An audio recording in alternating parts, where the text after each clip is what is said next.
want to talk about dumping net zero by 2050. It was mentioned today at the press conference. Now, it's clear that the Nationals are looking to drop that target. Other big powerhouses around the world are not even thinking about that target anymore.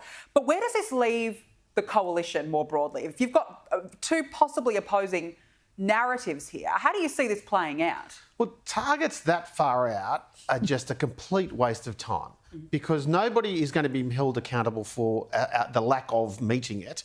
And quite frankly, nobody believes it. I mean, the Liberal Party needs to highlight the fact that we believe as Conservatives that we should be good custodians of the earth.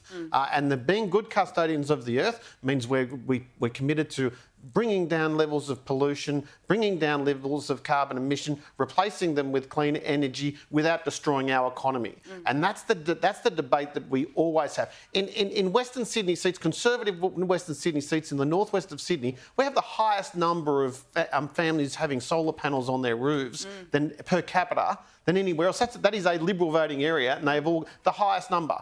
Now, what does that tell you? It means that when they've worked out that that renewable energy is cheaper than the conventional energy, they'll move to it. But they're not going to be lectured to. They're certainly not going to be told you have to have their energy policy linked to things like The Voice and linked to things like gender equality and linked to things that have got nothing to do with the economy of energy. And that's what's happened. That's why the Greens lost. Because they forgot that they were there to be environmentalists, and they started presenting themselves as the thought police. Well, they were running all these scare campaigns. They were going completely alarmist. They were just going into a completely different direction. And now they're so irrelevant in this political climate. And trying to argue in the same sentence, we've got to have renewables, but by the way, we've got to free Palestine. That just confuses people. You know, it's ridiculous. Well, look, I don't think the Greens are worth discussing. They're still a vile party. Yeah. They are truly vile. And their vote has dropped. And as I've said before, these minor parties usually last about 25 to 30 years. Whether it was the DLP, whether it was the Democrats, well, the Greens picked up what was left of the Democrats and put it into their vote. Something else will happen, but they're on the decline. Yeah. And just want to get your opinion there on net zero by 2050. Well, David Littleproud was pretty...